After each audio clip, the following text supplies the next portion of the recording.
Hello, hello, hello. Hey, everyone. Welcome. Thank you for coming here on the live.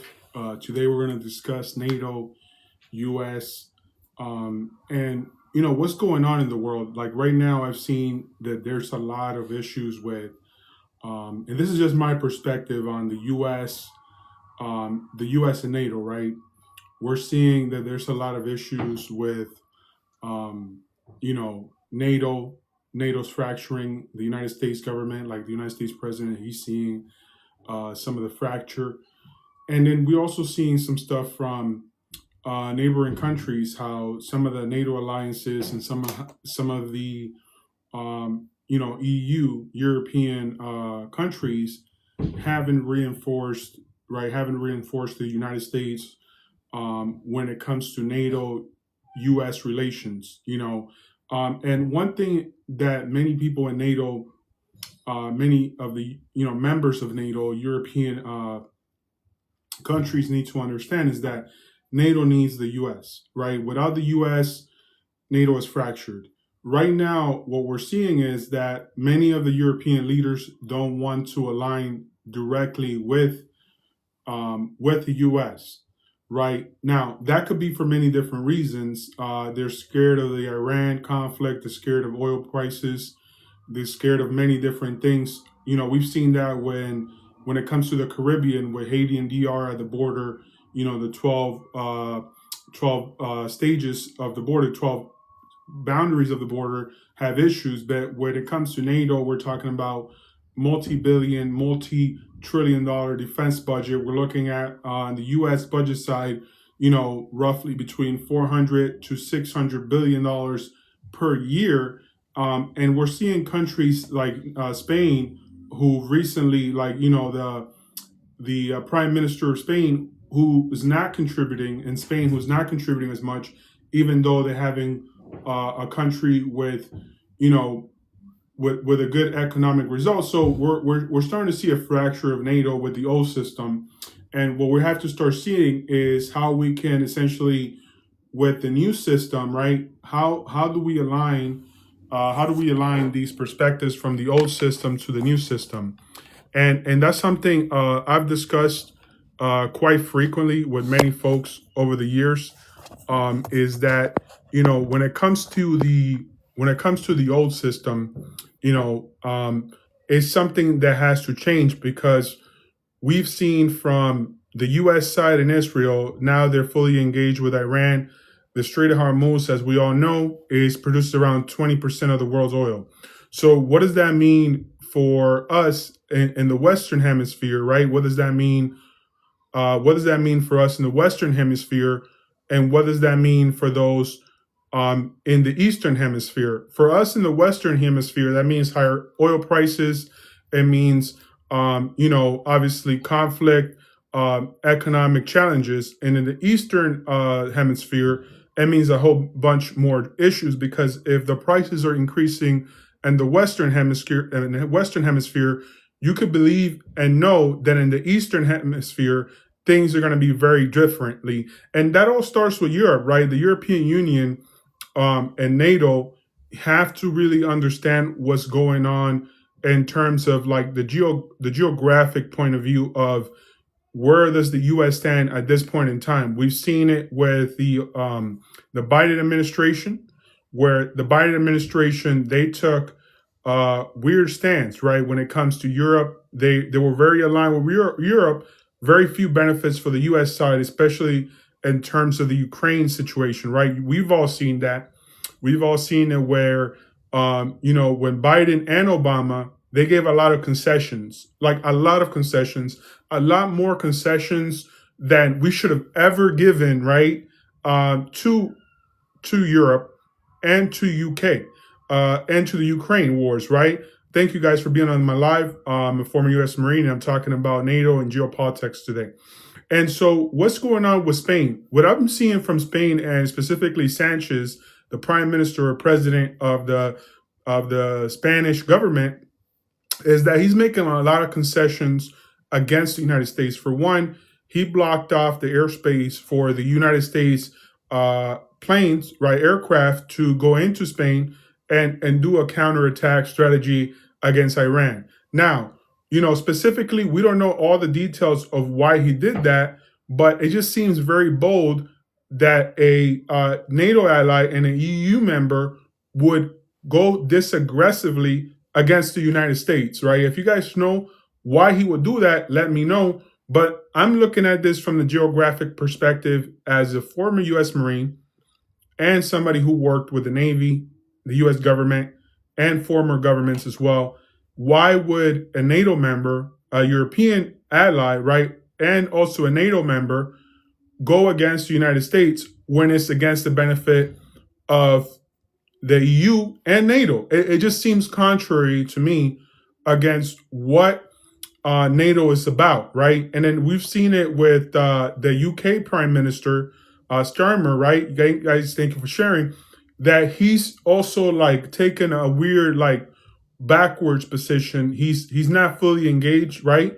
So that leads us to believe on the American side, again, as a U.S. Marine, former U.S. Marine veteran, that leads me to believe that the Europeans are only fully aligned when it benefits them. So if that's the case, right, if that's the case that Europe is only fully aligned with the U.S., with America, and with Trump, or with us, when it's a benefit to them, then we have to shift positioning, not get out of NATO, but we have to check how we're partnered with them, because the NATO, the principal of NATO, he recently said, "Hey, we're with you guys 100% if you guys get attacked." So he's saying unless the United States gets attacked, he won't physically send any NATO troops, which is contrary to what NATO is supposed to be about.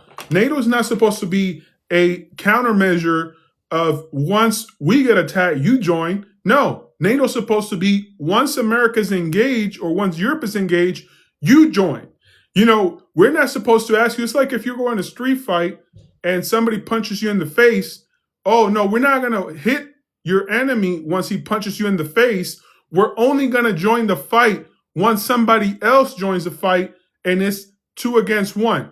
Well, we're not asking NATO to be 2 against 1 or 3 against 1. We're telling NATO, no, we're spending money every year on the safety of the European Union. We're spending billions of dollars. So your ass better join when we join. We're not saying that we need to ask you for permission to join, right? You got to join today. You got to join right now, because we're talking about war. We're not talking about buying groceries. We're not talking about working at a telephone company. We're not talking about mail couriers. We're not talking about Haitians and Dominicans. We're talking about war, and we're talking about billions of dollars from the United States citizen, 350 million Americans, going to NATO every single year, and for them to be this coward and say, yo, we're not going to join the fight unless you guys get attacked directly. Well, we already been attacked directly and on the basis that we have across the world. So what is it that you're actually giving us? And again, I'm not saying we should leave NATO. I'm not saying we should leave NATO, but we need to rearrange our arrangement with NATO. We need to essentially improve our arrangement with NATO of what actually they offer us and what we actually offer them. Because it seems to me that we're offering NATO a lot more than they're offering us. So if we're spending 70% of NATO, we got to get a lot more money. We got to get a lot more services for our money than what NATO's offering right now. That's all I'm saying as a U.S. Marine veteran. And that's my 2 cents on it. And if obviously, I mean, hey, who would know more about NATO than military member? I was an ex-military member. My brother's an ex-military member. My grandfather, my uncle, military. So who would know more than military what the benefits are for the U.S.? If America's paying 70% of NATO and we're providing the services, that means we need to get into a new arrangement. Thank you, Lauren, for the like. We need to get into a new arrangement with NATO, right, to essentially recalibrate these costs that Americans are paying for NATO. Thank you very much. That's all I have to say on this matter, because if we're paying the bulk load, right? Am I right? If we're paying the bulk load for NATO, they get to decide. They get to decide when they join the fight. No, they don't get to decide. If there's a fight, you join. That's what it's supposed to be. If that's not the case, then we got to drop how much money we spend because we're protecting them, right? Because the whole thing with NATO is to the protection of the European Union against Russia. If people don't know what it is, I'm informing you today, right? The whole purpose of NATO is to give leverage to America globally and to protect the European Union from Russia, right? And that's why we send money to Ukraine and we send soldiers out. And a lot of people talk about Israel. A lot of people want to talk about Israel. Oh, Israel's bad. Israel this. Well, the only partner that we have that we've had consistently since the 1940s is Israel. So yeah, Israel does some dumb stuff here and then, but that's really the only consistent partner we've had until recently when Trump came into office. And now we have new partners. Now we have Saudi Arabia. Now we have Oman. Now we have Bahrain. Now we have all these other members, right? And so look at what Sanchez is doing, the Prime Minister of Spain. He's going against NATO. He's going against America. He's saying, no, we're not buying F-35s. Brother, why will you not buy F-35s? You're saying you're a member. You're saying you're a member of NATO. You're spending billions of dollars on NATO. You're a European member, and now you're saying you don't want to buy F-35s? Spain doesn't want to buy F-35, and you want to buy Chinese planes. You're a NATO member, Spain, and you want to buy some Chinese planes? Make that make sense. How are you a NATO member and you're aligning, not only are you aligning with Iran, not only is Sanchez, the Prime Minister of Spain, aligning with Iran and with the French, he's aligning with Hezbollah, he's aligning with Iran, he's aligning with China. Brother, why are you even a member of NATO? Why are you even a member of the EU? If you're aligning with Iran, Hezbollah, the Houthis, he's aligning with everyone who's not a member of NATO. Like, why are you even in NATO? Like, I just don't understand. who is Sanchez? I just want to ask people, who is the Prime Minister Sanchez? Is this dude from Palestine? Is he part Lebanese? Is he part Syrian? Is he part Iranian? Because it doesn't even make sense. How is he the Prime Minister of Spain and everything he does is against NATO, Israel, and the U.S.?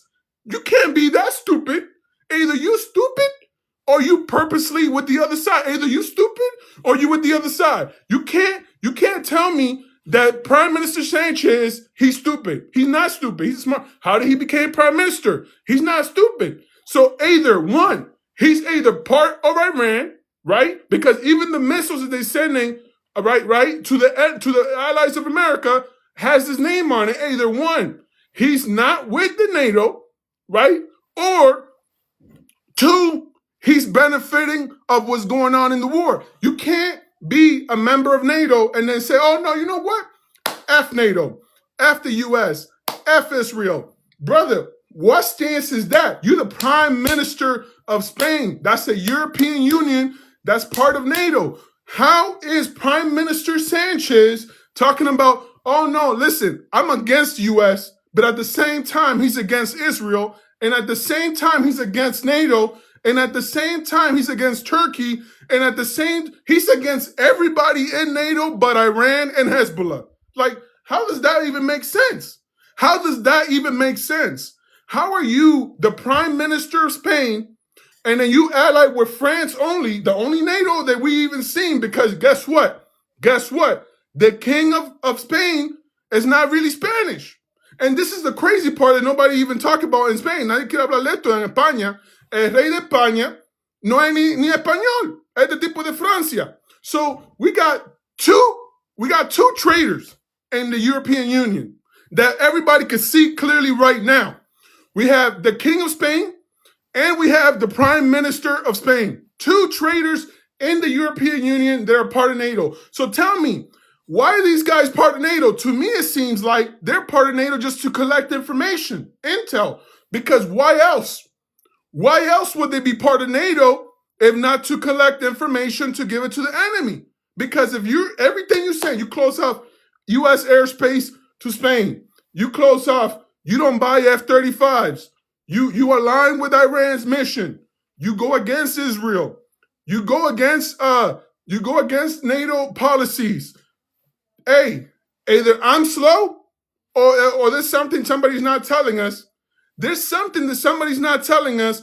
If France, right? Because look at Macron. Even Macron didn't want to go to war. Why not? Why is Macron scared? Why is Macron scared of Iran? Is he hiding secrets in Iran? What is Macron from France doing with the Spanish? Because it seems like these two countries, it seems like they're in the same strategy, right? Hey, you don't have to be a genius to look at what they're doing. You don't even have to be a Marine to see what they're doing. We see France, Spain, the Prime Minister of Spain, and even his wife. Have you seen the news? His wife was accused of corruption. Listen, his wife and his business partner and his brother they already have corruption. And the only reason that the Prime Minister of Spain doesn't have corruption is because he's the Prime Minister of Spain, so they can't really arrest him that easily. Think about this for a second. So the Prime Minister of Spain's wife, right? We already have evidence that she's corrupted. The Prime Minister's brother's corrupted. The Prime Minister of Spain's business partner is corrupted. So let me just put this easily for everybody so they can understand. Thank you, Lauren. Thank you for the likes, guys. So you're telling me that everybody in the Prime Minister's circle has been found out to be corrupted by Spain, but he's just innocent because he talks very softly like a woman. He has one of those soft voices, right? Oh, señores, no es nada malo lo que estamos haciendo aquí en España. Es todo bien. He makes people believe because he has a feminine voice, right? And he talks very softly like the Prime Minister of France. They talk very soft, like, oh, we're not doing anything. We're just following international laws. Y hablan así, y todo el mundo le cree lo que están diciendo porque they don't have bass in their voice, right? And because of that, many people, when they see them on the news, oh, these people they can't be doing that. Oh, they're just innocent people. They don't even know what's going on in the world. Trust me, these people know exactly what's going on in the world. Not only do they know what's going on in the world, just recently, it was found out that the Spanish Prime Minister had hotels interest with the Ayatollah of Iran who passed away. So tell me how much corruption is that? The Ayatollah had money in Spain, and the Prime Minister of Spain had ties to the Ayatollah of Spain. And this also has to do with Abinadel. Abinadel been sued at the Supreme Court level by the ICJ, by the ICC, by the Maritime, and now he has ties with France. Wait a minute. Why do Dominicans have ties with France now all of a sudden when the Prime Minister of Spain's wife is found out to be complicit in acts, right? Oh, but the King of Spain is very soft-spoken, so nobody really even understands who that guy is. You know why? Because the Treaty of Utrecht, and a lot of people don't know this, the Treaty of Utrecht was done to bypass the royalty lineage procession, right, by the Catholic Church, right? They bypassed the royal lineage to give it to a Frenchman. A lot of people don't know that. Muchos dominicanos no saben esto. Mucha gente de españoles de México, de Colombia no saben que el rey de España no es español. Él es francés y de Inglaterra. Si tú ves la línea del rey de Francia, del rey de España, él no es español. Él no tiene sangre romana. Él no tiene sangre de Aragon. No tiene sangre de los reyes católicos. Él no tiene ni sangre de los reyes que peleó contra los musulmanes. Ese tipo lo que tiene es sangre 100% casi francés. So the King of Spain is not Spanish. His family's not Spanish. His father's not Spanish. His great-grandfather's not. They're all French. So what you really have is a conspiracy going back 300 years. You have Haitians who said they defeated France, while Dominicans maintaining a French house who took over the Spanish house. That's really what's going on, and this has been proven. What Haitians just did, so that everybody understands, and now the world understands, is that the people who took over Haiti are now the people who rule France and Spain. And a lot of people don't know. They haven't caught on to this. The same French who took over Haiti are the same people who rule Spain. They're not royalty. There are people that were put into the Spanish crown by the Catholic Church during the Reconquista era. And the reason that they were put is because a lot of the Sephardic Jews, los judíos hebreicos, que son españoles y de Norte de África, la Iglesia Católica, in the Spanish, they owed a lot of money to these people.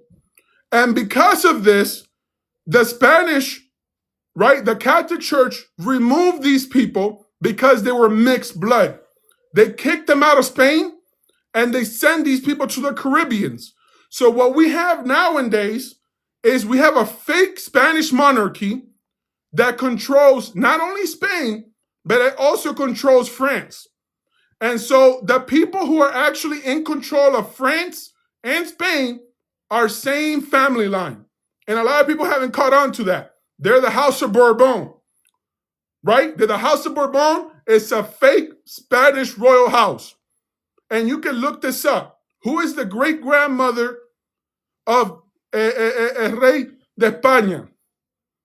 That was the Queen, right? The Queen's great-grandmother of England, who's English and French. So now what we're starting to see with NATO, and what a lot of people don't understand what's going on with NATO, is we have two countries in NATO that are controlled by the same House of Bourbon. And the same House of Bourbon has different strategic interests throughout the world on how they make money. And see, this is breaking news, ladies and gentlemen, because a lot of people haven't put these pieces together. The House of Bourbon is a fake Spanish royal family. Okay? La Casa de Bourbon de España es falsa. They're not royalty of Spain. They don't have no Roman blood. They don't have no Spanish Catholic blood. They don't have no Muslim blood and they don't have no North African blood of the Moors. Because remember, the Moors ruled Spain for 700 years. So what the Catholic Church did, when the Sephardic Jews, when the Jews of Spain, because they were the bankers and they had all the money, when the Spanish Church saw that these Sephardic Jews had all this money, they were the bankers. And this is before the Rothschilds. Now, I'm not talking about the Rothschilds. I'm talking about the Sephardic Jews. These are Jews that are Spanish. They speak Spanish and they're Sephardic. Okay? This is before the Ashkenazi Jews even had money. So the Catholic Church found out all the bankers are Spanish Jews. And guess what? The Catholic, because they're WASP, remember, they're very white. You know, they didn't like the fact that the Spaniards, because they were mixed. Remember, Spaniards were mixed people. We were mixed with Jews. Spanish were also mixed with Arabic. And they were mixed with the Moors, right? They were European, but they were mixed, kind of like Dominicans, right? So when the Catholic Church and the Pope and the French and the English, the British found out that these people had more money than the British, the French, and they controlled the debt of the Catholic Church, they decided to do the Reconquista. And they decided to do el limpiamiento, the cleansing of the bloods. That's what it's called, right? That's why they started to do that. And the reason they kicked out all these Spanish from Spain, that's why you have so many Spanish people in Puerto Rico, Cuba, and Dominican Republic that are mixed, right? That's where we come from. These people were actually in Spain, right? These people were actually in Spain, and they were kicked out because they had lands. They had money, they had gold, and they were kicked out of Spain by the Catholic Church and the fake imposed French kings that the Catholic Church put in with the Alhambra Decree. That's why the British don't want to talk about the Alhambra Decree. What is the Alhambra Decree? The Alhambra Decree is when the Catholic Church, the British and the French, removed the actual royalty of Spain. And they put in because they didn't want to go through the line of succession. The line of succession means that there are people who are actually royalty of Spain who were kicked out of Spain by the French and by the Catholic Church and by the British. When the church didn't want these people in power, the church kicked them out to the Caribbeans. Okay? And that's where the royal line of Spain actually went. So the royal line of Spain hasn't been in Spain for over 300 years. And that's what people haven't figured out, is that the royal family of Spain and the nobles of Spain haven't even been in Spain for 300 years. They all got kicked out of Spain. All the power bases, all the Sephardic bankers, all the noblemen, all the royal noble bloods got kicked out of Spain 300 years ago. And guess what happened? They skipped over the Alhambra Decree, right? The royal line of succession for Spain, for the Spanish king, and they put and imposed an impostor family, La Casa de Bourbon, the House of Bourbon, a fake Spanish royal family. And the reason that they did this is because France wanted to control not only Spain, because remember, Spain was the most powerful empire at that time. They also wanted to control the new American continent and Africa. And that's why we have seen all these issues over the last 300 years, including now to the present time, when we have the Prime Minister of Spain who's contradicting every single political move and decision by NATO and the EU, because these people are aligned for over 300 years and think nobody was able to find out what they did. But guess what? We found out what they did, and it's no longer a conspiracy. Now we have facts. Now we have lawsuits and evidence that shows beyond a doubt what the royal family, fake royal family of Spain has done for 300 years, the Catholic Church and the French. Now we have an issue because these people are also part of NATO, right? And NATO, because they were partners with NATO, these people received strategic intelligence on NATO operations for many years, over 40 years. That's why we've seen, and this also ties into the Chinese. This also ties into China, and how has China advanced so much in the last 40 years, right? Because if we all seen China, listen, I've watched martial arts films since I was a kid, and I could tell you, China was as poor as Haiti back in the 80s. And people are going to be, what? Go back and watch those martial arts films and look how China used to look 40 years ago. I'm almost 40 years old. And I could tell you, I've watched those films, the 1970s Chinese film, 1980s. China was a lot poorer than when the Dominican Republic and Haiti is now 40 years ago. They used to have Chinese people living by the rivers in little boats. Habían chinos viviendo por el río con lancha hace 40 años. And tell me, what do you think that is that China has been able to advance so rapidly over the last 40 years? Because there's been a lot of intelligence that has been obtained through legal and illegal methods by the Chinese through NATO. There's been a lot of intelligence that has been obtained through Spain that has been given to the Chinese for the last 40 years. And I know this is breaking news, what I'm saying right now. But this has all been documented and sent to the authorities. I can no longer hold this information. The Chinese, Spain, because Spain did what they did, China's been able to advance because of the theft of IP for the last 40 years. And we all know that. But what we all don't know, and what you all don't know, is that Spain and France, because of the way they acquired, right, their wealth and power, were the main ones spilling this information to China for the last 40 years. So now it becomes a weakened NATO. So how can the United States now realign is the European Union's defensive posture when we have traitors of the European Union and NATO that are in the European Union, like Spain and potentially France. So it is a conspiracy, and like 80 to 90% already have already been proven. Okay? So what we got to do now is we got to put light and we got to put a lot of attention into what these people have been doing, including the Prime Minister of Spain. Again, I'm going to go back to that. And I want you guys to comment if you have questions. But this is breaking news, because if we have the Prime Minister of Spain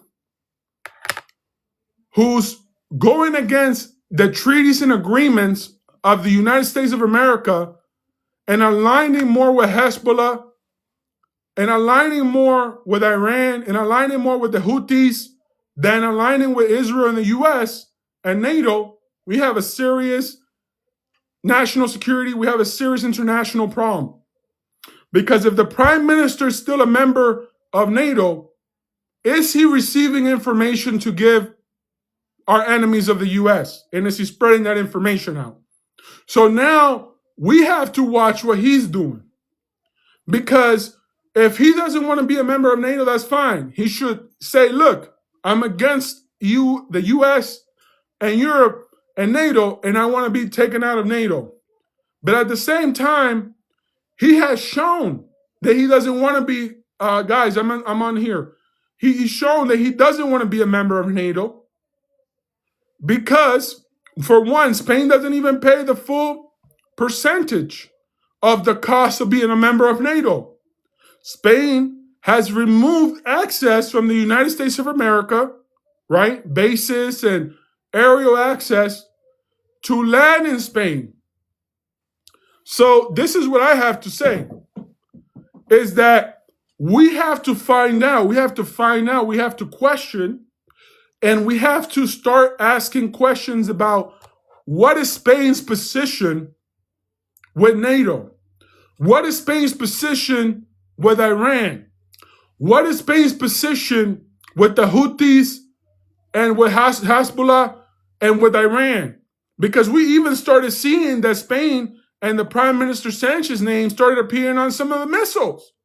So we got to know who our friends are and who our enemies are, because right now it looks like we have our enemies and our friends in the same table. What do I mean by this? It looks to me right now like Spain might be closer to the enemies than they are to us. Do you guys agree or disagree? And that's what it looks like to me. It looks like to me that Spain might have contrary viewpoints when it comes to NATO defensive posture in that region. Now, America, we're full in. Israel is full in the war. Now, we got to ask ourselves, if Spain doesn't want to be part, but why are they blocking the defensive counter postures or access to bases for planes to land? That doesn't go, that's not counter, that doesn't, that's just being part of NATO, just helping an ally. If Spain doesn't want to be in the war, that's fine. But why are all these contrary moves by the Prime Minister? He's cutting off access to social media. He's cutting off access to information. He's cutting out access to all these different places, right, which are essentially communicating in the war. So all I have to say is the following. What is the posture of Spain that they're contradicting everything the NATO, EU, US, and Israel's doing? Why be part of NATO? Is it because they want to gain access to information? Or are they part of NATO because, they want to be defended from Russia, but they don't want to do anything against their own interest in the Middle East or in Asia? So now we have to start asking questions about Spain. We have to start asking more questions about Spain. What is Spain really doing in the Middle East? What is Spain really doing in the Middle? And why does France all of a sudden coming into the Caribbean, in the Dominican Republic? We've historically had issues with France and the Caribbeans. We have historical issues in the Caribbeans with France. So tell me, what's the situation that we have to continue to see France, see Spain's contradicting the U.S. defensive and intelligence postures, going against U.S. intelligence and defensive postures. And again, this is just coming from a U.S. Marine. You guys can comment and tell me what your thoughts are. Again, I'm not saying this to be provocative. I'm giving you the facts so that you know what's going on based on how I view it. And what I'm saying and what I'm seeing, what I'm telling you are fully aligned. You guys can see that this is not, this is not just rhetoric. This is facts. We've seen it on the news. We've seen it on the radio. We've seen it from NATO. We've seen it from the U.S. President Donald Trump. We've seen it from the Prime Minister. He directly stated this. Nothing that I'm saying right now is made up. Everything that I've given you right now, you guys can look up. Right? Right. So thank you guys again for being here with me. I'm going to drink a little bit of water. Been here for about 20, 30 minutes now. But I want to hear from you guys in the comment section. If you guys like this type of live, comment below. Let me know. But what I have to say is this, guys. It seems to me that there's a lot of secrets being held by Spain and France. Because what would be the benefit of Spain, right? Right. What would be the benefit of Spain going against the U.S. and NATO and Israel? And think about what I'm saying to you guys. If Spain, there's no issues. But why is that Spain, specifically the Prime Minister, is fully aligned with the ideology of Iran? Make that make sense. You see what I'm saying? Why would the Spanish Prime Minister fully align with the Iranian, the Houthis, and Hezbollah's key strategic points?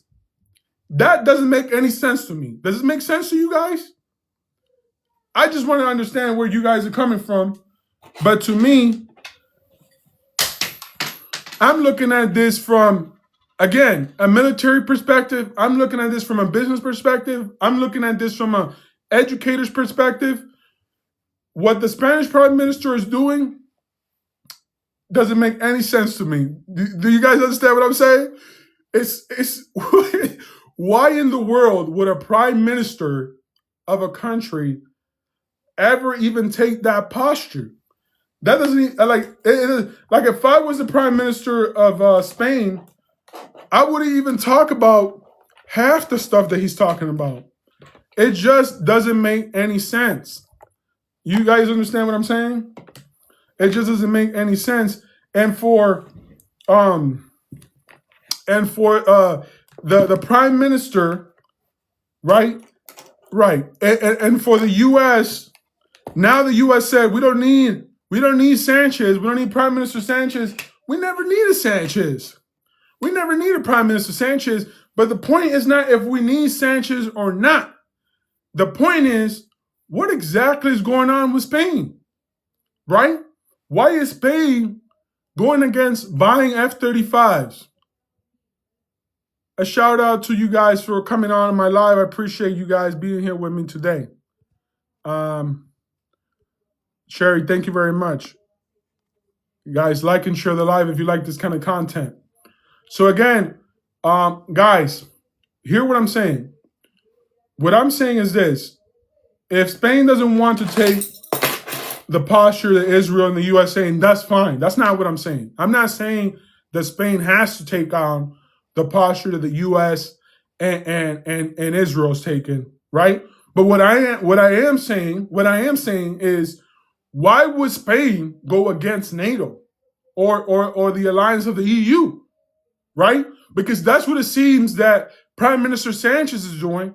Prime Minister Sanchez, he's not even like trying to align himself with NATO postures. It just seems like every single week he's coming out with a different tactic to block US against Iran. I could understand if he doesn't like Iran and US. I could understand it. Just stay out of it, right? And just tell him, look, I'm against it. But blocking US airspace with Spain, not buying F-35s and considering China, right? Going with the agenda of Hezbollah and the Houthis, going against EU and NATO strategies and agendas, that's something different now. Now we're talking about something completely different. And then also his wife was just accused, right? The prime minister wife was just accused of fraud. She was just accused of going against Spain, right? Now I'm not talking about maybe accused. I'm saying she was accused. I'm not saying she maybe was, right? So here's the issue. We have a NATO member who's getting intelligence from NATO, who's maybe potentially sharing this information with the enemy. I can't guarantee that, but it's starting to look. Again, I'm a U.S. Marine. I'm not just trying to make rumors up here, but it's starting to look like Prime Minister Sanchez might be, again, this is not verified, but it's starting to look like he might be part of the groups that are against the United States. Hey, take it for whatever you want to take it for, but it's starting to look, it's overwhelming amount of evidence. There's overwhelming amount of evidence that is starting to look like Sanchez, the Prime Minister of Spain, and France, and maybe even the King of Spain, is against the US, NATO, and the EU. Now, why would I say this? And this is a big claim. I know it's a big claim. I know you guys be like, oh, that's a conspiracy theory. But let's hone in now. Let's hone in and let's see why it might not be a conspiracy theory. For one, 4 months ago, Spain had a meeting with China, both in Spain and in China. A full NATO member that went to China and allowed China to come in, and instead of buying the F-35s from the US, they canceled the order to buy the F-35 from the US and are now considering buying Chinese planes. That's number one. Number two, the King of Spain recently traveled to Mexico. Instead of making direct declarations, he made concessions about conflicts of the 15 and 1400s, which have nothing to do with the current state of affairs. So that's considered, he's either blocking or a defensive posture. He doesn't want to give out too much information. Number three, the Prime Minister of Spain recently blocked bases from Spain from the US and air defenses just this week from the US. That's number four. Number five, the missiles from Iran have Prime Minister Sanchez's name thanking him. That's number five. Number six, I could keep going. It's like over 100 points of, secondary and third party evidence. Again, this is still not, I'm not directly accusing him, but the evidence continues to line up against France and Spain, specifically two figures, the Spanish Prime Minister and the King of Spain. Number six, the King of Spain has no Spanish royal blood lineage. His family was put into the nobility of Spain due to the Alhambra decree of 1716 to 1711 due to the Catholic Church el limpiamiento of the razas, which means that the King of Spain is not royal king of Roman blood. He's a political actor being manipulated and controlled by other parties of interest. Can you believe that? that the King of Spain, right, is not only not royal lineage of Spain, not only is he not Roman blood, not only is he not even noble of Spain, he's an imposed royal of the Catholic Church in France. So this led me to believe one thing that many people still haven't put together is a puzzle piece. And you could call it a conspiracy theory, but all the facts are there. It's not a conspiracy theory when the facts, you can look up the facts. You can look up that his great-grandmother was Queen Elizabeth's grandmother. I mean, this is not a conspiracy theory when the facts show that this is the truth.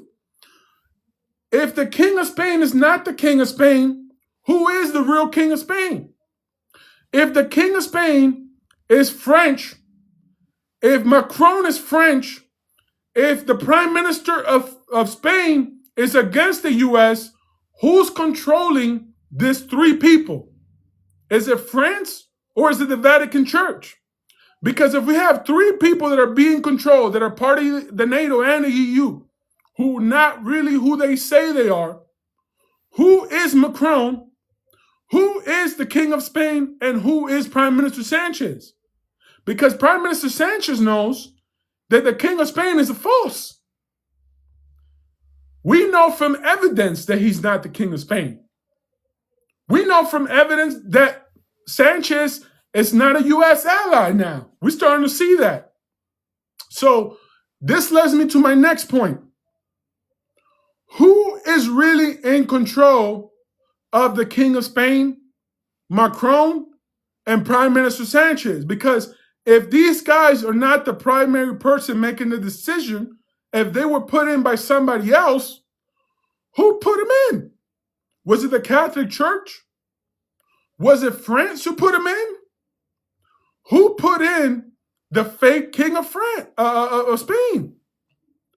Who put in the fake King of Spain? The evidence points to France and the Catholic Church in England. That's what the evidence points to. Because his grandmother, great-grandmother, was Queen Elizabeth's grandmother, right? The evidence shows that the House of Bourbon is a house of France. It shows that he doesn't have Catholic royal blood of Spain. He doesn't have, royal Aragon blood of Spain. He doesn't have Roman blood of Spain. Who is King Philippe VI? He's not King Philippe VI. He's King Philippe the French. Because how did the Catholic Church even get away with bypassing the royal lineage of Spain, right? And imputing a fake royal family of France? Make that make sense. The second thing is, if the Catholic Church knows that, if England knows that, if France knows that, who are these three people working for? Are they working for bankers? Are they working for another political leader behind them, behind the scenes? Because, hey, how does the King of Spain become a member of NATO, right? This is an intelligence error when he doesn't even have blood. You gotta understand how big of a mess this is. If the King of Spain is not even related to the royals of Spain, and we know this from the Alhambra Decree, how did NATO permit him in Spain to join without doing a full background check on who this motherfucker is? Right? Right. It's like, you gotta be kidding me. Most people get a background check for the military 3 to 4, 5 generations deep. And you're telling me that NATO can't even do a background check on this dude when all the evidence is right there in front of you. You're telling me that NATO didn't do a background check on King Philippe when it's clear that this guy has no Spanish Roman blood. This dude is 6'6" with blue eyes. He looks like somebody from Finland. He looks like somebody from like France or some shit else. Like, you know what I'm saying? Like, he doesn't look like nobody in Spain. Right? Right. And it's like most of the kings of Spain were below 6 feet. So if all the kings of Spain were below 6 feet, this guy is 6'6". whose ancestor is his? Even the King of England is not 6'2" or 6. He's 5'10". The King of England. And this dude is 6'6". He's a leech, right? Like an NBA player or something. So who is this guy's family? Like, you know what I'm saying? Like, it's hilarious. You know, we have somebody who is cosplaying to be royalty in Spain. He's a cosplaying Frenchman, drinking tea, French crawlers, crusette, and tea and cheese, who's a member of the House of Bourbon. This guy has nothing to do with Spain. His daughter now is trying to be, and this is the funny part, if his daughter becomes a queen, God forbid, everybody on earth, she's going to destroy Spain. Because she has no knowledge. Her father has no knowledge. Her grandfather has no knowledge. Her grandmother has no knowledge. That's why they destroyed the House of Bourbon, destroyed one of the biggest kingdoms, one of the best countries on earth over the last 300 years, because these people are not royal blood. These people are noble people from France who did French things. They drank tea. They did little parties that put on lotion and perfume, but they never ran kingdoms.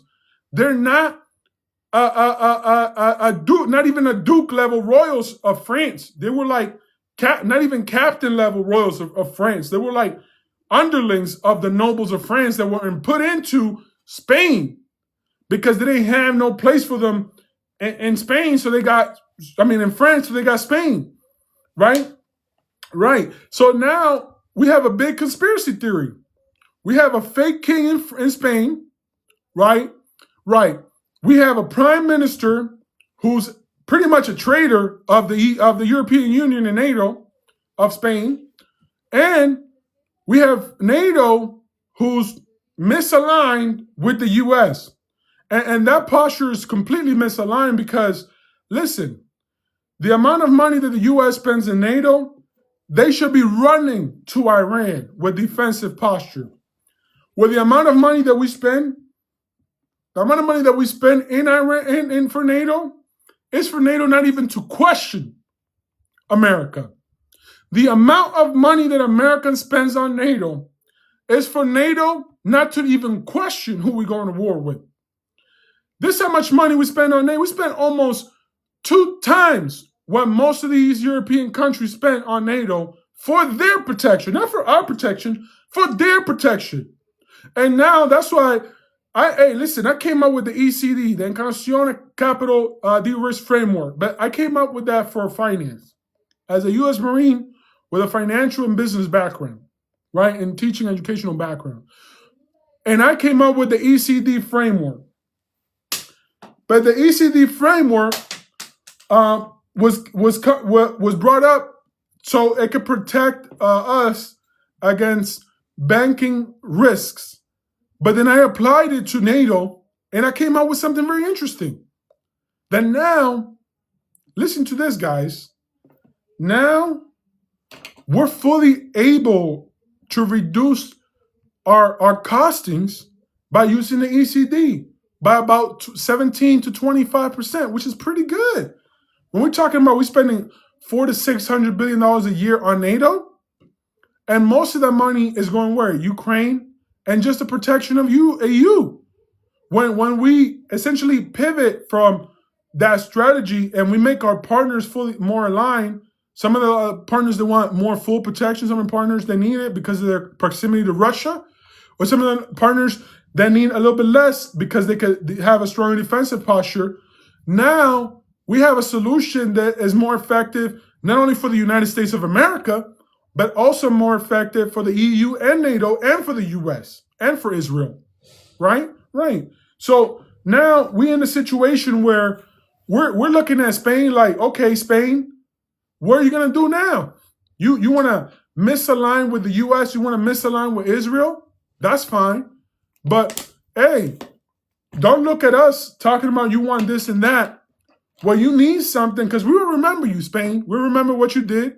And we remember what you're doing right now.